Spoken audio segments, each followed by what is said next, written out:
buenas tardes a todos. Bienvenidos a este nuevo panel del noveno Congreso de Economía Austríaca. Mi nombre es Lucas Heredia, soy miembro de la Fundación Liberar, y en esta ocasión tengo el gusto de presentar esta Master Talk de la Universidad Siglo XXI, llamada Inclusión Financiera, que va a tener tres expositores de lujo. Ellos son Flavio Bucchieri, Alfredo Baronio e Ignacio Ruiz. Ellos van a exponer en este orden que los he expuesto. Voy a hacer una brevísima presentación antes de cada uno, y desde ya les pido disculpas por el extremo resumen que tengo que hacer del currículum de cada uno, ¿sí? Entonces empezamos con Flavio Bucchieri. Él es doctor en Economía por UCEMA, es profesor de grado y posgrado en Argentina y el exterior, es investigador y consultor, director académico de varios programas de posgrado y ejecutivos, es evaluador de la CONEAU y fue consultor del Banco Mundial y del BID. Es becario en 2020 de la Harvard University y coautor de 10 libros y numerosos artículos de investigación. Su exposición es titulada Inclusión Financiera en América Latina, revisión de la situación actual. Flavio, te escuchamos. Bueno, muy buenas tardes a todos. Quiero agradecerle mi presencia en este evento. En particular a mi amigo y quien va a continuar la presentación, el doctor Alfredo Baronio, con quien, junto con Ignacio Ruiz, estamos trabajando en este momento en un proyecto de investigación en la Universidad Siglo XXI, referido precisamente a el tema de inclusión financiera y educación financiera, que va a ser lo que va a tratar al final Ignacio. Con Alfredo nos unen muchos años de relación, muchos años de actividad, muchos años de vinculación académica, profesional y personal. Así que gracias a Alfredo y a Verónica por permitirme mi presencia acá. Si me permiten, voy a pasar les voy a compartir pantalla para tratar de, brevemente y no haciendo abuso del tiempo, comentarles sobre qué es lo que voy a estar presentando hoy, para que de esa manera sea muy respetuoso del tiempo y le deje después el lugar a Alfredo y a Ignacio para que continúen con la presentación. Como bien decía acá Lucas, vamos a hablar sobre inclusión financiera. Con Alfredo en particular me unió el grato reconocimiento que obtuvimos el año pasado, en donde presentamos una propuesta para el premio ADEVA del año 2019, premio que tuvimos la oportunidad de ganar y nos permitió comenzar una línea nueva de investigación, amén de las que ya veníamos desarrollando con Alfredo y que hoy, bueno, la continuamos en el siglo XXI y al cual hemos incorporado a Ignacio, porque ambos elementos están muy vinculados. Entonces, lo que les voy a comentar son algunos de los resultados que nosotros hemos obtenido a partir de una amplia lectura de la evidencia empírica a nivel mundial en relación a lo que hoy en día es un tema de moda, un tema de gran actualidad a nivel de la agenda política, en lo que tiene que ver con los grandes organismos multilaterales de crédito, como con las situaciones relativas de cada uno de los países. Por ende, hoy en día la inclusión financiera es un tema que está de moda y es un tema que importa mucho. Alfredo, después en la segunda parte, les va a mostrar cómo está Argentina dentro de este paneo, luego de haber realizado un trabajo fantástico que nos permitió ganar el año pasado el premio ADEMA. Así que entre Alfredo y yo nos vamos a complementar mucho y al final Ignacio va a tratar uno de los pilares centrales que tienen que ver con cómo mejorar la inclusión financiera, y es precisamente el rol que tiene la educación. Con lo cual, muy sucintamente les voy a exponer una muy breve presentación que está basado en tres ejes o en tres tópicos. Por un lado, ¿qué es lo que es la inclusión financiera? ¿A quién interesa? Y cómo se mueve cada uno en ese juego.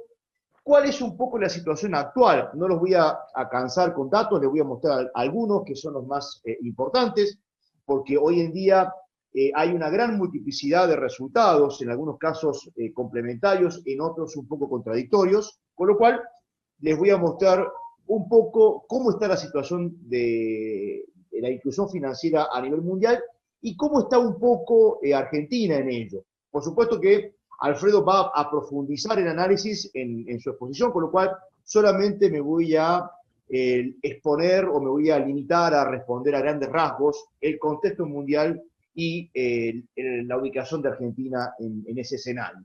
Y al final Flavio, vamos a hablar un poco, sí, Flavio, si Lucas, podés, perdón, perdón, te interrumpes, si podés poner la presentación en pantalla completa para que se vea mejor. perfecto, ningún problema. Gracias. Todo a pedido del cliente, así que no hay ningún problema. Muchas gracias, Lucas, por la... A veces uno se olvida, las plataformas tienen diferentes Sí, sí, modos de sí. presentación, así que te agradezco, Lucas, que me hayas No, por interrumpido nada. para brindar una mejor exposición. Al final, en el último eje, vamos a un poco cerrar la presentación con por qué los niveles de inclusión en nuestros países son bajos en relación a los países desarrollados y por ende los desafíos que hay que superar. Este Congreso ha tenido enormes expositores que han hablado sobre la situación macroeconómica en Argentina y en el mundo, y eso obviamente que, como se imaginarán, tiene un correlato importante en qué es lo que está pasando en Argentina. Así que vamos a comenzar con la presentación. ¿Qué es lo que es inclusión financiera? Lisa y llanamente o sencillamente se trata de que, por un lado, segmentos que no están bancarizados se incorporen al sistema financiero y a su vez segmentos que ya están bancarizados tengan acceso a mejores, más amplios, más profundos y servicios financieros de mayor calidad. Con lo cual, eso tiene una connotación en donde acá hay un montón de actores que están interesados en que esto aconseje. Los particulares o los segmentos que hoy en día están mal bancarizados o que no están bancarizados, porque de esa manera su inclusión les permite acceder a servicios en los cuales hoy en día están marginados. Los bancos que encuentran una manera de poder ampliar su esfera de influencia en un contexto en donde hay una brutal competencia por la provisión de servicios financieros, y esto está básicamente favorecido por el rol que tiene la tecnología y el rol que tiene la digitalización. Y en último lugar aparecen, no en el menos importante, sino al contrario, un lugar de destacado posicionamiento, el rol del Estado para tratar de que la llegada de la bancarización a segmentos hoy excluidos o a segmentos que hoy en día tienen baja cobertura redunde en un mayor bienestar para la sociedad. La bibliografía o la evidencia empírica a nivel mundial es muy clara al respecto. Los países más desarrollados son aquellos que tienen sistemas financieros más grandes, más profundos, más desarrollados y más eficientes. Con lo cual, trabajar por la bancarización también es un elemento que ayuda al desarrollo de las economías, mejora la performance macroeconómica de los países, reduce las inequidades y ese combo permite aumentar la tasa de crecimiento y por ende mejorar a su vez la distribución del ingreso. Entonces, es un tema que, si bien es reciente, es un tema que permite hacer confluencia en un montón de elementos. Por ende, es un tema que está requiriendo la atención por esta multidisciplinaridad de causas, actores involucrados y objetivos a tratar de alcanzarse. La inclusión financiera está aumentando, esto es un hecho clave y el factor fundamental es el rol de la tecnología. Aproximadamente el 69% de los adultos a nivel mundial están bancarizados o cuentan con una llave de ingreso al sistema financiero. Esto ha ido creciendo, pero en ese ranking se observa que los países desarrollados tienen una mayor participación, aproximadamente el 94% de los adultos están bancarizados, mientras que los países emergentes ese porcentaje es mucho más bajo. En ese contexto hay un amplio espacio todavía para poder bancarizar a los que no están bancarizados. Y en ese contexto hay cerca de 1.700 millones que son los potenciales clientes, los potenciales usuarios a ser incorporados en una clara señal de mejorar el acceso, mejorar el alcance del sistema y hacerlo mucho más eficiente. A nivel mundial es lo que vemos acá. Los países o las zonas más oscuras son aquellas que tienen un mayor nivel de bancarización y las más claras son los que están un poco más rezagados. Argentina y América Latina están en una posición intermedia y ustedes ven ahí básicamente de que los grandes problemas están en algunos países del sudeste asiático, menores, y básicamente en el continente africano. Por lo cual este es un poco, junto con mejorar la presencia en los países que tienen un nivel de bancarización medio, tratar de acentuar el acceso de la población al sistema financiero. Argentina está, como recién les comentábamos, a nivel medio.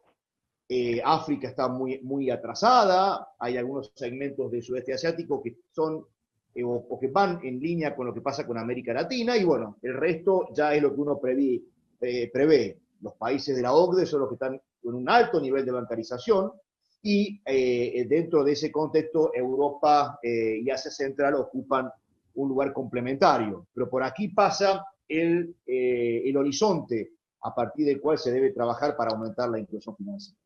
En América Latina, Argentina está por debajo de ese promedio del 64% que hablábamos. Los principales países de la región, como Brasil, básicamente en términos financieros, Brasil y Uruguay están mejor, están por igual o por encima del promedio, y el resto de los principales países de América Latina, como México, Colombia y Perú, están por debajo. Sorprende porque son países que tienen mayor estabilidad macroeconómica, y sorprende que compartan estos valores con Argentina, que como ya todo el mundo sabe, tiene una larga historia de desequilibrios macroeconómicos, que obviamente son uno de los principales elementos que atentan contra la bancarización. A nivel de América Latina, las personas que tienen home banking, una aplicación, monedero, una billetera electrónica o una cuenta vía el teléfono, ha ido creciendo. Pero obviamente que los resultados también son muy dispares. Chile es el país más avanzado de la región, y como verán, Argentina está tremendamente rezagado. Con lo cual, a nivel también de Argentina, hay un gran espacio para poder trabajar en la inclusión de los pobres y en los segmentos de menores ingresos hacia una mayor bancarización y, por ende, hacia el acceso a mejores servicios financieros. Ahora, de la mano de esta situación, la tecnología sigue avanzando.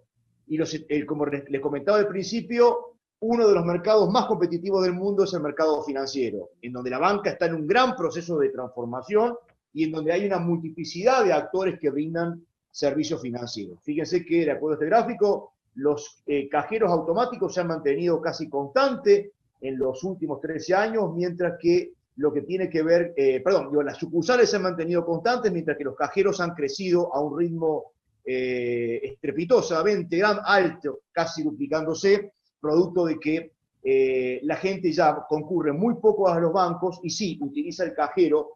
Para aquellos que no tienen banca móvil, utilizan los cajeros automáticos para poder canalizar ahí su demanda de servicios financieros. Entonces, esto es un poco, está marcando la tendencia, un gran proceso de transformación de la banca que va a eliminar a muchos actores que han sido tradicionalmente fuertes y va a generar competencia con actores que están llegando y actores que van a comenzar a ser creados por delante, fruto de la mayor digitalización y fruto de la mayor tecnología. Ahora, no solamente que las personas tienen poco acceso, sino que también a home banking o acceso a los servicios financieros, sino que también tienen muy poco acceso a lo que tiene que ver al crédito formal. Si bien a nivel mundial los países desarrollados tienen casi un 20% de la población que accede a algún financiamiento provisto por el sistema, América Latina está un poco en el medio, con lo cual hay trabajo para hacer en América Latina. Ustedes saben que el crédito es uno de los elementos centrales para el crecimiento económico, con lo cual brindar mayor estabilidad macroeconómica y mayor solidez al sistema financiero son elementos que también coadyuvan a aumentar el acceso a un crédito y también de esa manera a generar mayor otorgamiento de financiamiento para la actividad productiva. Esa situación también lo vemos a nivel de los principales países de la región. De vuelta, Uruguay y Brasil son los países que superan el promedio de América Latina. El resto está por debajo, Brasil, Uruguay y Perú siguiéndolo de cerca, mientras que Argentina, como se darán cuenta, está muy atrasado en este mecanismo. Y es claro por qué el acceso al crédito es punitivo o es evitado por la población. Con lo cual, la situación va en línea con lo que es la estabilidad macroeconómica. A mayor estabilidad macroeconómica, mayor desarrollo del sistema financiero y mayor penetración del mismo, en términos de cuáles o cuántas personas son los que lo usan y cuántas personas, entre otros, demandan crédito. Con Alfredo también hemos avanzado en algunos temas nuevos y hemos avanzado en estamos trabajando en este momento, tratar de avanzar en la relación que hay entre sistema financiero, crecimiento económico y desarrollo humano. Y este primer gráfico de los tres que les estoy mostrando es una clara representación de estas relaciones que se observan. Cuanto mayor es la participación del sector en términos de la variable depósito sobre PBI, esto es, cuanto más los depósitos están bancarizados o pasan por los bancos, esto se correlaciona con un mayor nivel de desarrollo humano. Con lo cual, para poder generar un aumento en el bienestar de la población, es clave, es central poder aumentar la participación del sector financiero dentro de la economía. Lo mismo se correlaciona con la tasa de interés real. Cuanto más baje la tasa de interés real, mayor es la participación del sistema financiero en la economía. Y esto es porque una menor tasa de interés real está mostrando la potencialidad de la economía y los riesgos que la misma implica para el desarrollo del sector. Con lo cual, esta relación va en forma complementaria a la que antes observábamos. Mayor desarrollo humano y mayor crecimiento económico implican o generan y se complementan con un mayor desarrollo del sector financiero. Y por último, una variable de mucha importancia. Este gráfico muestra la relación que hay entre el crédito del sector privado, como porcentaje del PBI, y el índice de gobernanza a nivel global. Y acá vemos que ambos aspectos están vinculados también con lo mismo. Mayor transparencia de los actos públicos, mayor respeto por los derechos de propiedad, mayor reparto del poder en términos de lo que son los poderes concretos, implican también un mayor desarrollo del sistema financiero. Para ir cerrando, y porque no quiero extenderme con el tiempo y quiero que Alfredo se explaya en su parte. Los elementos fundamentales que están detrás de una mayor inclusión financiera tienen que ver con la estabilidad macroeconómica. En este Congreso ha habido grandes exponentes que describen la situación caótica que vive Argentina, y va a cerrar Javier Milei con una visión que uno ya conoce. La persistencia de los desequilibrios macroeconómicos es un factor clave que explica no solamente el grado de informalidad que tiene una economía como la de Argentina, que llega a cerca del 40-45%, sino que también explica por qué la gente no quiere ser bancarizada. Y esto es porque la tecnología y la interconexión entre todos los actores económicos, en donde entra el Estado, con la ANSES, la AFIP y los bancos, hacen de que una mayor exposición a los bancos genera mayor riesgo de ser atrapados por la enorme carga tributaria que tiene el país. Por ende, el bajo nivel de bancarización en Argentina está vinculado con el nivel de informalidad y con la persistencia de los desequilibrios macroeconómicos. Hay también fallas que están vinculadas con cómo la población accede a los bancos.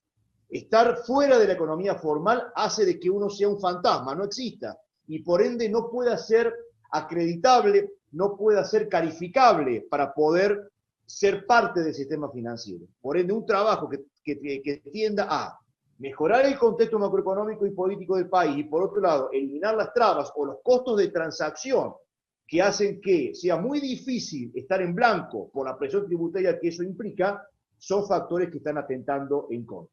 Por supuesto que hay elementos que van a jugar muy a favor. Cualquiera hoy en día tiene un teléfono en la mano y puede con ese teléfono moverse en todas las dimensiones que quiera. Por lo cual, la bancarización, de hecho o de prepo, producto del cambio tecnológico, están a la vuelta de la esquina. Lo que sí es importante acá el rol de los bancos, que encuentran no solamente a la inclusión financiera como un factor de legitimización social, sino que también encuentran como un factor que permite aumentar los nichos de mercado. He ido un poco rápido para dejarle tiempos a mis compañeros. Les envío un gran saludo a todos ustedes y bueno, estoy dispuesto después para responder las preguntas que ustedes quieran. Muchas gracias. Bien, muchas gracias, Flavio. Bien, seguimos con Alfredo Baronio. Es doctor en Ciencias Económicas, contador público, especialista en estadística aplicada. Es investigador categoría 1, ha publicado 24 libros como autor y coautor, y más de 100 artículos científicos. Es docente de posgrado en econometría, tiene su propio espacio web, econométricos.com.ar, es cotutor de la carrera de contador público de la Universidad Siglo XXI y ganador, como mencionó recién Fabio, del premio ADEVA 2019. Su exposición se titula El lugar de Argentina y las probabilidades de convergencia, un enfoque propio. Alfredo. Bueno, buenas tardes. Es un placer para mí poder participar de este importante congreso internacional que creo que nos da posibilidades a los que investigamos que podamos brindar algunas cuestiones que tienen que ver con conceptos existentes en cuanto a lo metodológico con la postura de la Escuela Austríaca. Yo, además de agradecer, por supuesto, institucionalmente, también quiero agradecer la invitación formulada tanto por nuestra comunidad, por nuestra decana Verónica, y también, por supuesto, por Federico, y por todos los que hacen esta organización, que se han predispuesto a darnos este espacio. Si me permiten, voy a compartir pantalla, a ver si lo podemos hacer. Nosotros, digamos que la inclusión financiera y el lugar de Argentina y las probabilidades de convergencia nacen especialmente de un enfoque propio, como decimos así, porque nuestra idea viene siendo de investigación, viene siendo desde hace muchos años, trabajar con lo que se denomina nueva econometría, el método de lo general o específico, es decir, toda la revolución que causó las críticas que comenzaron a hacerse de nuestra materia central, que es la econometría. Y a partir de ahí hemos estado proponiendo trabajar con análisis econométrico de datos clasificados, ya sea que la heterogeneidad que prevé o que realiza esta segmentación o esta diferenciación de los datos provengan de datos de corte transversal o de datos de tiempo. Entonces, es decir, tanto estamos trabajando en heterogeneidad espacial como en heterogeneidad temporal. A partir de allí y a raíz de que surgió como tema de investigación este proyecto de inclusión financiera, hemos aplicado y desarrollado estos conceptos metodológicos a una tabla de datos que hemos trabajado básicamente con 142 países y 900 variables. Fíjense que cuando hablamos de variables hablamos de dimensiones. Es decir, esas 900 dimensiones que caracterizan a cada país que formó parte de nuestra base de datos fueron extraídas del PNUD y del Global Findex en orden a 195 variables, digamos, socioeconómicas y 705 variables que hacen específicamente a la parte financiera.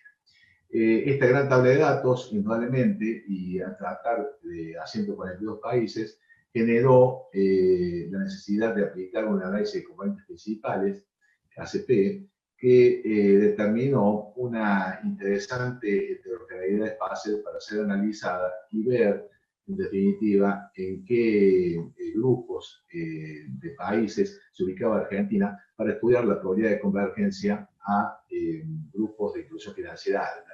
Ya que, como bien decía Flavio recién, precisamente, ¿cierto? Es decir, el desarrollo, una de las causas de la expansión y desarrollo económico, indudablemente es la inclusión financiera. Es decir, los países, está demostrado que los países más desarrollados son los que más inclusión financiera tienen. Entonces, a partir de allí, aplicamos, y antes de aplicar el modelo econométrico que vamos a estar presentando a continuación, hemos hecho una clasificación de los países caracterizados básicamente en tres grupos.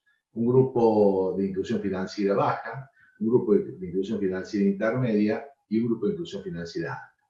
Si ustedes de derecha a izquierda, digamos, tenemos acá las características que tienen cada uno de los grupos. Los grupos de inclusión financiera baja, que representan el 29,58% del total de países estudiados, que son en definitiva los países más atrasados, digamos. Ya les voy a mostrar cómo quedan dispuestos en nuestro gráfico. Esos países se caracterizan por tener un alto nivel de desigualdad en la esperanza de vida, alto nivel de dependencia, altas tasas de fertilidad combinadas con altas tasas de mortalidad, la venta de activos como principal fuente de financiamiento o fondos ante la emergencia, pago de facturas de servicios públicos en efectivo, es decir, está claro que no existe población bancarizada, población con bajo acceso a la electricidad y población que utiliza instalaciones mejoradas de saneamiento. Los 5 países característicos, los más característicos de este grupo, son Togo, Guinea Ecuatorial, Senegal, Benín y Camerún, o sea, países totalmente subdesarrollados que forman parte, como aquel más común que nos presentaba en la primera parte de la charla, Fabio, es decir, forman parte del subdesarrollo del mundo. Mientras que Argentina está en el grupo de inclusión financiera intermedia, que es un grupo, el más grande de los 3, corresponde al 45,78% de los países estudiados, los 142 países que mencionaba al comienzo. Aquí, en este grupo, las variables que lo caracterizan es que los familiares y amigos constituyen la fuente principal de fondos en situación de emergencia entre los mayores de 15 años. Las mujeres y los adultos mayores tienen bajo nivel educativo. El 40% de la población en promedio es pobre de áreas rurales. Predomina el pago de facturas de servicios públicos en efectivo y se posee una cuenta bancaria abierta fundamentalmente para recibir pagos gubernamentales. Acá estamos hablando de algunas características. Argentina no es central, no es figura central de este grupo, pero sí ocupa el lugar 17, encabezado este grupo por Tayikistán, Tunisia, Kazajistán y algunos países como México y Uruguay y Brasil, que incluye este grupo. Pero acá lo que fundamentalmente les quiero decir o mostrar es de que hay la característica esta que el 40% de la población en promedio es pobre y de áreas rurales, sumada a la característica de que las mujeres y los adultos mayores tienen bajo nivel educativo. Nosotros, lamentablemente, en los últimos años hemos sufrido una baja en el nivel educativo, sobre todo en el nivel secundario, ¿no? Eso implica multiplicación de la pobreza. Y el grupo de inclusión financiera alta, que representa el 24,65%, y que está caracterizado por países como Austria, Francia, Alemania, Bélgica, República de Corea, son los principales países de este grupo, pero también están el resto de los países de la OCDE, como mencionaba Fabio recién. Y fíjense de que en este análisis de heterogeneidad espacial y clasificación de los individuos, que son los países en este caso, los países que forman los grupos tienen países, digamos, más característicos del grupo, que son los que menciono en esta transparencia. Indudablemente está formado por una cantidad importante de países, que son 35 países, entre los cuales se destacan Austria, Francia, Alemania, Bélgica, República de Corea, como les decía, que son los que más cerca del baricentro, o sea, de la media de las características que estudiamos a partir del análisis factorial, están representando o están cerca de estos países. Bueno, acá el uso de Internet para pagar o comprar algo en línea de la población en edad laboral y en adultos mayores, tanto en las zonas urbanas como en las zonas rurales, realmente tienen una alta participación, o sea, alcanzan valores importantes, al igual que el uso de una cuenta de inclusión financiera para el pago de facturas de servicios públicos. Imagínense que acá estamos hablando de cuestiones que alguna parte de la sociedad argentina está acostumbrado a hacerlo, estamos acostumbrados a operar con este tipo de inclusión financiera, pero la mayoría no lo logra y por eso vamos a ver la distancia que tiene Argentina respecto de los países del grupo 3. Bueno, solamente para mostrarles, esto es lo que el chiquito tenía la transparencia anterior, es decir, cómo se divide. Acá tenemos en azul los países, el grupo de países desarrollados, el grupo 3. En rojo, acá en el medio, tenemos el grupo de inclusión financiera intermedia, donde se encuentra Argentina. Y en el cuarto cuadrante acá tenemos las características de los países que están con inclusión financiera baja. Respectivamente, esto para que ustedes tengan una ligera cuestión o repaso, para aquel que ya lo conoce.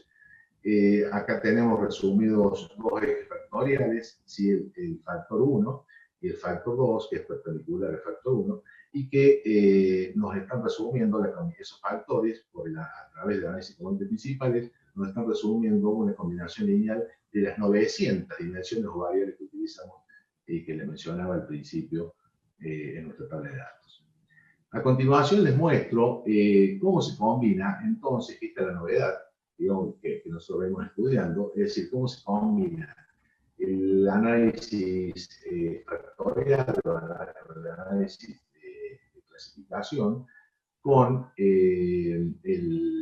los modelos econométricos. En este caso, específicamente, hemos usado un modelo de respuesta ordenada para la variable latente I, que se especifica como sigue. En estos modelos de probabilidad o modelos de respuesta ordenada, la variable dependiente es una variable latente que está en función de 5 variables que fueron las más significativas que encontramos en nuestro análisis. Esas 5 variables son la variable, bueno, están simbolizadas como X1, X2, X3, X4 y X5, multiplicadas por sus respectivos parámetros, beta 1, beta 2, beta 3, beta 4 y beta 5, y están representando X1, las facturas de servicios públicos pagadas vía uso de una cuenta de institución financiera, en porcentaje para la población mayor de 15 años. La X2 está representando el uso de Internet para pagar facturas o comprar algo en línea. En el último año, adultos mayores en porcentaje, población de 25 años más. La X3 está representando el uso de Internet para comprar algo en línea.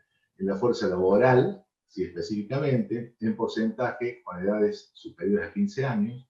La X4 está representando el uso de Internet para comprar algo en línea. Adultos mayores, en porcentaje está la variable, y en edades de 25 más.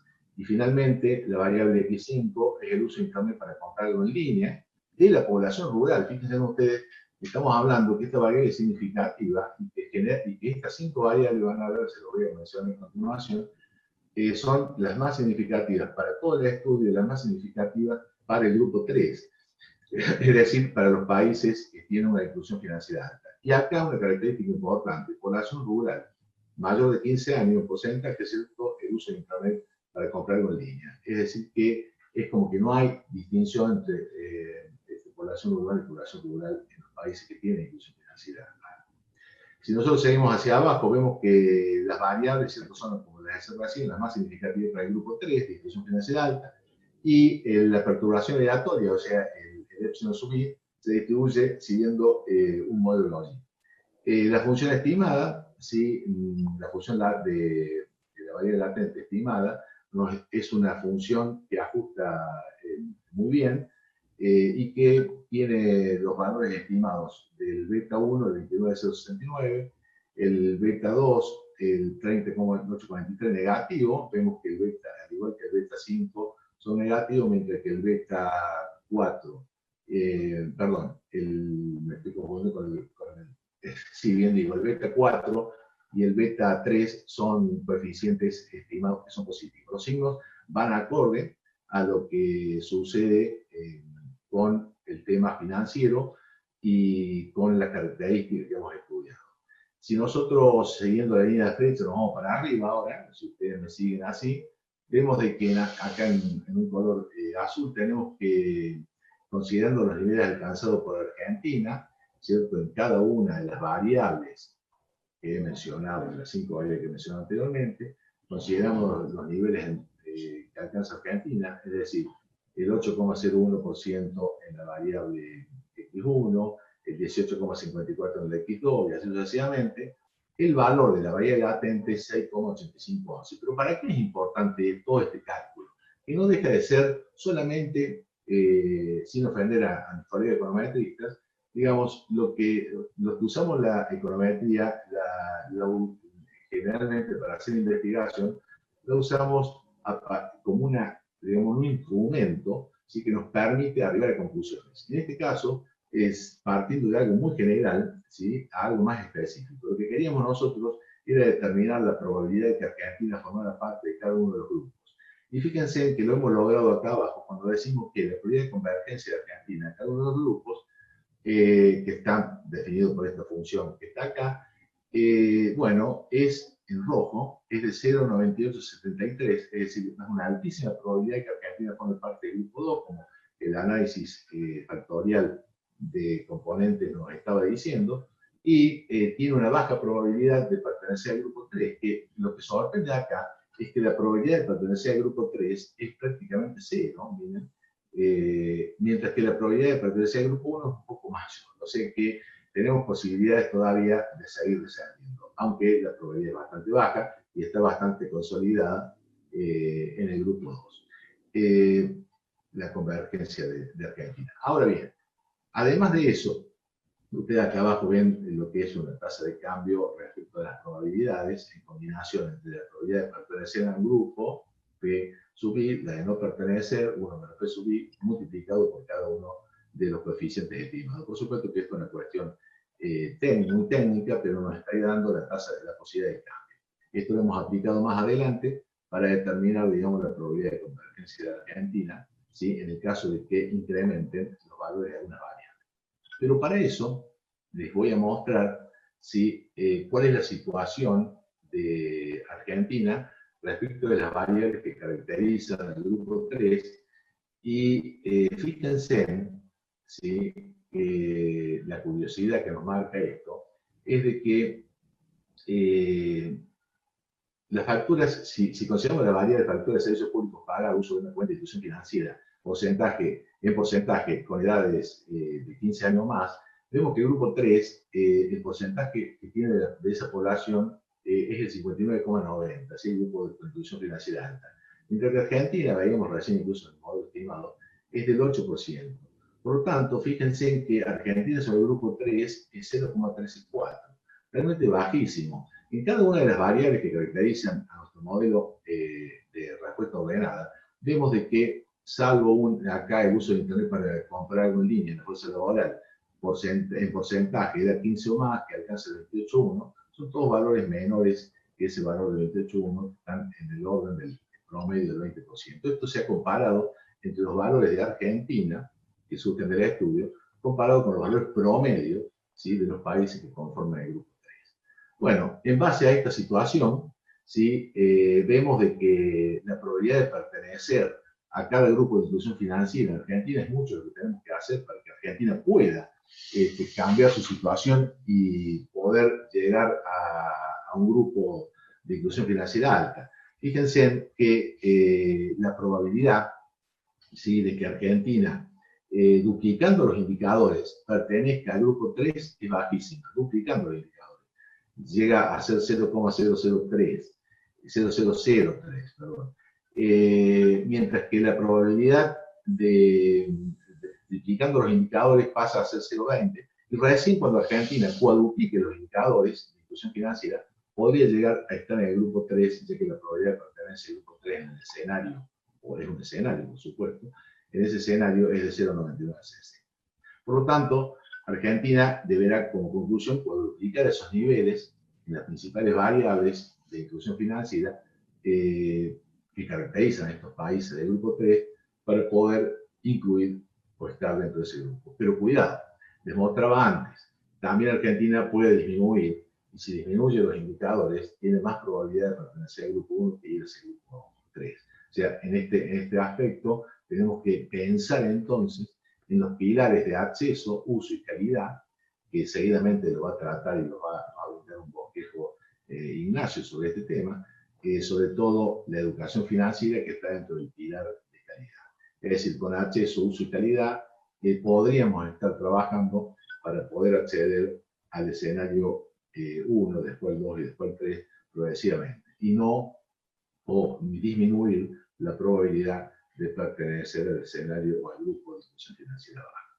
Bueno, como ustedes ven entonces, lo que se trata acá es de aplicar una metodología, ¿sí? De lo general o específico a partir de la nueva econometría, y lo que nos brinda esta forma de trabajar es estudiar las heterogeneidades, generar clústeres o clases, y a partir de allí poder caracterizar a partir de modelos, no solamente de modelos de probabilidad, como en este caso, sino también modelos lineales que nos permiten, ¿sí? Caracterizar grupos de acuerdo a los diferentes análisis que se pueden hacer aplicando las características de lo que es el análisis de componentes principales o algún otro tipo de análisis, porque también se puede trabajar con análisis de correspondencias múltiples que trabajan con variables cualitativas. Bueno, esto es todo lo que les quería comentar y decir. Espero que esto sea un tema, una base como para seguir trabajando en función de estos primeros pasos que hemos dado y que creemos que es de utilidad, sobre todo en un tema que hace al desarrollo, que es el tema de inclusión financiera. Bueno, muchas gracias a todos, por supuesto, los que han prestado atención a esta charla y a los organizadores en particular. Bien, muchas gracias, Alfredo. Seguimos entonces con Ignacio Ruiz. Él es contador público por la Universidad Universidad Católica de Córdoba, magíster en Administración de Empresas por la EAE Business School de Barcelona, es docente e investigador de la Universidad Siglo XXI, se desempeñó en distintas áreas, en empresas como Jumbo y AGD, y es candidato doctorando en ciencias. Seguimos entonces con Ignacio Ruiz. Él es contador público por la Universidad Católica de Córdoba, magíster en Administración de Empresas por la EAE Business School de Barcelona, es docente e investigador de la Universidad Siglo XXI, se desempeñó en distintas áreas, en empresas como Jumbo y AGD, y es candidato doctorando en Ciencias Económicas por la Universidad Nacional de Córdoba, dirigida justamente por el doctor Alfredo Baroño. La exposición se titula Educación Financiera en Argentina. Adelante, Ignacio. Bueno, buenas tardes a todos. Muchas gracias. En primer lugar, escuchaba el currículum y se nota claramente, ¿no?, que estoy entre dos gigantes. Así que bueno, primero agradecerles a ellos que me permitieron participar en este panel, al igual que a la decana de Administración y Management de la Universidad Siglo XXI, a la magíster Verónica Oloco, a la universidad, obviamente, y a sus autoridades, y a todos los organizadores de este tan magnífico y convocante evento. Voy a compartir, ¿sí? A ver. ¿Ahí se ve ya? Sí, ¿no? Sí. Bien, buenísimo. Antes de comenzar, a ver, ahí está. Permítanme contarles un poco acerca de la ENIF, ¿no?, de la Estrategia Nacional de Inclusión Financiera. Esta estrategia nació en el 2017, si bien tiene otros antecedentes, nació en el 2017 en el marco del Ministerio de Finanzas de aquel momento, que lo conducía Luis Caputo. Se crea, ¿no?, el Consejo de Coordinación de Inclusión Financiera. Al año siguiente recién se institucionaliza por ley, por la 27.440, y recién un año después tenemos el primer documento de la Estrategia Nacional de Inclusión Financiera, ¿no? Pasó poquito tiempo, vinieron las elecciones, y recién en agosto del 2020 se modificó, ¿no?, este consejo, esta coordinación quedó dentro de la Secretaría de Finanzas en el Ministerio de Economía, y recién este mes se ha designado al vicepresidente y al secretario ejecutivo de ese consejo, ¿no? Así que bueno, quiere decir que tenemos mucho camino por delante. Alfredo recién hablaba de los diferentes pilares que tiene esta estrategia nacional de inclusión financiera, ¿no? Ellos son el acceso, el uso y la calidad. Yo me voy a centrar más que todo en la calidad, pero no podía introducirme en ella sin hablar de los otros antes.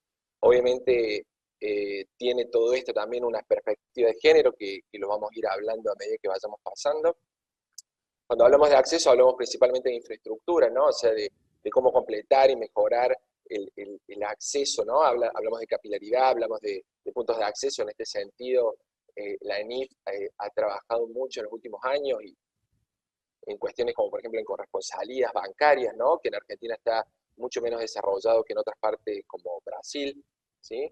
Cuando hablamos de uso, estamos hablando de la potencia, o sea, potenciar el uso, ¿no?, de esta infraestructura, ¿sí?, ya sea, obviamente, a través del uso, ¿no?, en general, valga la redundancia, del uso mismo, ¿no? Y dentro de estas cuestiones tenemos 5 capítulos, como son el ahorro, los medios de pagos electrónicos, la disponibilidad de información, el crédito y los seguros. Muy interesante, yo abrí el capítulo de ahorro porque me parece que es algo que nos falta y que todavía tenemos que seguir desarrollando. Y ahí habla, ¿no?, de la promoción de modelos de negocios exitosos en la región, que bueno, hay que buscarlo, y la creación de herramientas innovadoras de ahorro. Y por supuesto de la habilitación y la promoción de la digitalización, que tanto Flavio como Alfredo ya han hablado de este tema de la brecha digital. Y calidad, que es el tema que un poco me atrae a mí, y es un poco lo que les voy a contar yo hoy. Hablamos de cómo mejorar las capacidades financieras de la población, por un lado, y la protección del usuario por el otro. Yo ese último punto no lo voy a tocar mucho, pero sí sobre todo de cómo mejorar las capacidades financieras de la población, ¿no? Y en esto la ENIF, ¿no? ha marcado cuatro enfoques o 4 puntos importantes, que uno de ellos es el cambio de enfoque, que ya vamos a hablar un poco de eso al final de esta charla, cómo incorporar contenido. Hay bastantes programas con poco impacto, pero existen los programas finalmente, también vamos a ver un poco eso, de incorporación de contenido en materias curriculares en la escuela secundaria para que empiecen chicos a tener este tipo de capacitación. Imagínense, a nosotros en la escuela nos enseñan de todo, nos enseñan a hablar, nos enseñan a leer, nos enseñan matemática, pero no nos enseñan el lenguaje universal del dinero, ¿no? Entonces, un poco de eso es lo que hablamos en el capítulo de calidad. Así que bueno, cuando hablamos de educación financiera, obviamente, por sus palabras se sobreentiende de qué estamos hablando, pero por supuesto que es el proceso por el cual los individuos mejoran, ¿no?, la comprensión de la oferta integral de servicios financieros, y esto que me pareció muy interesante, y desarrollar la habilidad de entender qué producto financiero es el que yo necesito para cada momento de mi vida, ¿no? No es el mismo el que yo necesito al comienzo, en una edad mediana, o al final de mi vida. Y por supuesto la capacidad de generar buenos hábitos en la administración y planificación financiera. Estas dos palabras a la hora de hablar de educación financiera la vamos a tocar varias veces, ¿no? Todo lo que es planificación y administración financiera. Entonces, tenemos la ENIF, el DENIF, el PENEF, ¿sí? Tenemos un montón de siglas, pero en definitiva es la Estrategia Nacional de Inclusión Financiera que crea, ¿no?, una Dirección Nacional de Inclusión Financiera, y a partir de ahí se crea un Programa Nacional de Educación Financiera, ¿sí? Pero ¿de dónde partimos? ¿De dónde salimos a la hora de hablar de educación financiera? Bueno, esto un poco ya lo vimos, ¿no? La misión de este plan es mejorar las capacidades y los conocimientos financieros, ¿sí? La idea es fomentar los buenos hábitos y los comportamientos para la administración financiera y la planificación, y por supuesto se le ha dado un plazo, 2019-2023, bueno, ya les mostré un poco que venimos está un poco demorado este tema, esperemos que los responsables se puedan poner a tono rápidamente. Estos 3 temas ya recién los vimos también, ¿no? O sea, es comprender qué es un producto financiero, cuál es el que yo necesito y cómo usarlo mejor, ¿sí? De eso hablamos cuando hablamos de educación financiera. Pero ¿cómo estamos en Argentina? Flavio comenzó muy bien contando esta encuesta del Banco Central y el CAF, que se hizo en 2017 y se publicó en 2018, ¿sí?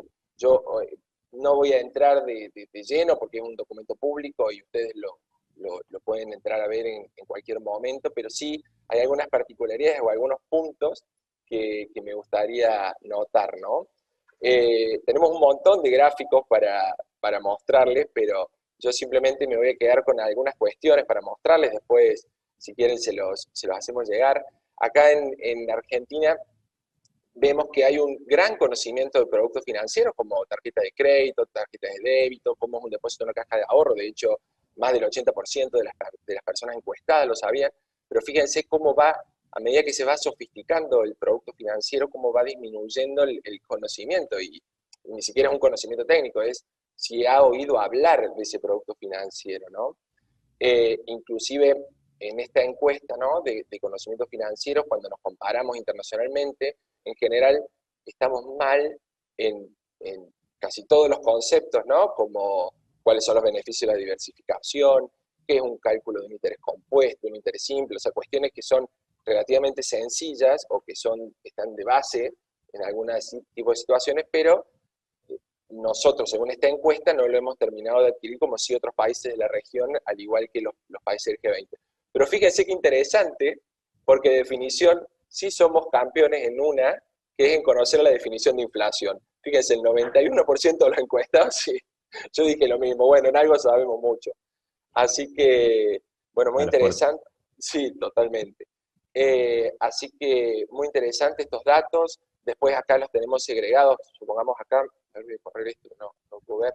Por ejemplo, en esta encuesta se le presentaba a las personas un ejemplo, ¿no? Como supongamos que alguien pone 100.000 pesos en una cuenta de ahorro a un 2% anual, y no hay ningún otro movimiento, no hay gastos, no hay impuestos, no hay nada. Bueno, dígame, ¿cuánto voy a tener al final? Fíjense cómo hay una brecha acá bastante importante, ¿no?, entre las zonas urbanas y las rurales con este tipo de información. Fíjense cómo hay una brecha entre hombres y mujeres acá también a trabajar, ¿no? Y, por supuesto, ¿no?, a medida que vamos disminuyendo por los diferentes niveles socioeconómicos, cómo va bajando la capacidad de contestar esta pregunta y cómo va aumentando a medida que vamos incrementando la capacidad de educación, ¿no? Hay un montón de datos súper interesantes, yo los paso rápido, pero vean, por ejemplo, ¿no?, acá en comparación internacional, Argentina está en línea con Brasil, lo cual es bueno en este tipo de diferencia de conocimiento financiero entre hombres y mujeres, y estamos mejor que el G20. Bueno, ya ganamos en inflación, también ganamos en esto, venimos ganando en algunos partidos. Muy interesante. También, a ver, acá, por ejemplo, miren esta información, qué bárbaro, ¿no? Porque yo cuando lo vi no lo podía creer. Fíjense, pago mis cuentas a tiempo. Acá lo tenemos, ¿no?, por segmento o nivel socioeconómico. Fíjense que los que más dicen que pagan a tiempo es el segmento C2, es la clase media, ¿sí? Y el resto es menor, ¿no? Entonces hay muchísima información para trabajar en este sentido, en lo que tiene que ver con la educación financiera, y en todos los segmentos, y en todas las brechas, y en todos los géneros. Fíjense, por ejemplo, acá en el comportamiento financiero por género, como Argentina está bastante equilibrada, a diferencia del resto de la región, e inclusive le gana al G20, ¿no? Pero aún así estamos mal, por ejemplo, en cuestiones como comprar según la capacidad financiera. Bueno, en eso estamos mal. Por ejemplo, en ahorro, fíjense acá, cuando nosotros vemos ahorro, vemos que las formas de ahorro que han usado las personas encuestadas en el 2017, en los últimos 12 meses, fíjense, el 58% de las personas encuestadas ahorran en su hogar, ¿sí? Acá hay economistas y ya saben lo que pasa cuando el ahorro no está en el sistema financiero. Y fíjense qué bárbaro esto, ¿no? No ha estado ahorrando activamente el 11% de los encuestados. Eso es tremendamente alarmante y tremendamente duro. Y a medida que eso lo vamos segregando por género, nos empieza a dar alguna otra información. Si lo segregamos por índice de educación, nos da más información, ¿sí? Entonces, hay una brecha acá bastante importante para trabajar. Finalmente, bueno, acá la tenemos a la misma información del ahorro separada por hombres y mujeres. Fíjense, la mujer ahorra más en la casa que el hombre, en general, y esto también es interesantísimo. Por nivel socioeconómico, yo hubiera jurado que el segmento ABC1 nunca iba a estar acá, y sin embargo ocupa el segundo puesto de ahorro en el colchón, después del segmento más bajo, ¿sí? O sea que primero está el segmento más bajo y luego está el segmento más alto, lo cual es increíble. Y a medida que se va sofisticando, fíjense, la clase media siempre apostando a la formalidad, siempre apostando al sistema formal, al sistema bancario, y a medida que se va sofisticando, ¿sí? Por ejemplo, acá vemos ahorra en círculos, el segmento medio bajo, el que ahorra en círculos, los círculos de ahorro que ustedes ya los conocen, y es solo el segmento ABC1 el que más está dentro de los productos de inversión financieros distintos a fondos de pensión, ¿no? Así que bueno, yo se los quería mostrar porque esto es increíble, estos datos. Si bien, por ejemplo, miren ¿qué hacen habitualmente con el dinero que depositan? Durante ese momento, está bien, es 2017, pasó una pandemia, ya vamos a ver un poco de datos, de qué poquitos datos tenemos hoy en el 2020, pero fíjense, el 21% de las personas encuestadas extraen el dinero del banco de una sola vez, cuando lo tienen, ¿sí? Y el 49% lo extraen en varias veces. Es decir, que el 70% de las personas extraen el dinero del sistema bancario, ¿sí? Y solo el resto utiliza la tarjeta de débito para comprar, o para cargar combustible, o para hacer una transacción, ¿sí?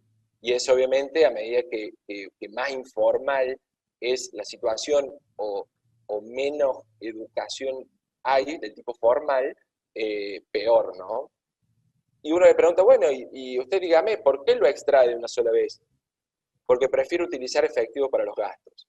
Y ahí termina la pregunta, ¿no? Porque si la tuviéramos que abrir de por qué quieren usar efectivo para los gastos, bueno, hay debe haber todo un mundo ahí atrás, ¿no? Así que bueno, y este era un poco que estuvo contando tanto Flavio como Alfredo, este es el ranking de educación financiera, ¿sí? Todos los datos que vimos antes se suman en forma agregada, y este es el ranking.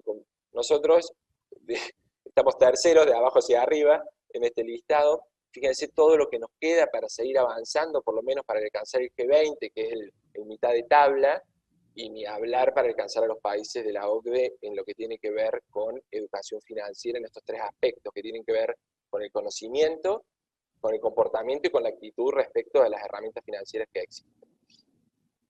En Argentina, les comenté al principio que lo íbamos a ver, han existido diferentes tipos de iniciativas a la hora de promover educación financiera, ¿no? Obviamente el Banco Central ha sido el que principalmente ha avanzado en colaboración con el Ministerio de Economía, pero fíjense todas las instituciones que han estado involucradas en esta estrategia nacional de inclusión financiera, ¿no? El Ministerio de Economía, el Ministerio de Salud y Desarrollo Social, el Banco Central, el Banco Nación y muchísimos más. Pero fíjense, en las cruces blancas es todos los programas que se podrían haber implementado o que debieron haberse implementado. Y lo verde es solo lo que se implementaron. Fíjense todo el camino que todavía nos queda por recorrer en este sentido a la hora de avanzar en cuestiones de inclusión financiera a través de la educación financiera. Este es el impacto que tuvo en el 2017, todos los programas que vimos acá, es decir, 171.000 personas fueron capacitadas. Cuando hablamos de personas me refiero a individuos y a empresas, pero miren, ¿no? No sé si son los que nos gustan los números, sabemos que los números por sí mismos no dicen nada, hay que agregarle mucha más información, pero lo que sí se puede ver acá es que claramente hay una falta de federalismo, ¿sí? Claramente hay en este país tan extenso, ¿no? Argentina es el octavo país más grande del mundo, tenemos muchísimo todavía para desarrollar y muchísimo para trabajar, ¿no? Pero bueno, listo, esto es un diagnóstico. Ahora, ¿cómo seguimos o qué se ve? Este es un print que yo me traje de estas semanas que encontré en Facebook. Fíjense, buenas tardes, me surgió la siguiente duda. Si yo invierto en 3 fondos de inversión que generan 40% anual de interés, por poner un número, dice, ¿no? Pongo 2.000 en cada fondo, o sea, son 3 fondos de 2.000, son 6.000. Entonces, ¿la rentabilidad anual sería de 120%? Es una locura. Yo cuando lo vi, y después encontré peores, pero no lo quise poner porque ya era mucho, ¿no? Fíjense, todas estas son las acciones que en el Plan Nacional de Educación Financiera se pusieron, se consensuaron. De hecho, fíjense acá, están las tan cuestionadas pruebas PISA, según Comodén, quien las cuestiona, ¿no? Pero fíjense qué importante hubiera sido que todo esto se hubiera implementado, qué importante, qué necesario, más que qué importante, ¿no? Fíjense esto, aparte uno analiza la foto, es una persona que está en una playa, en un cuadriciclo, o sea, debería tener uno podría decir que tiene los recursos y sin embargo pasa esto. Hay muchísimo para trabajar todavía en estas cuestiones.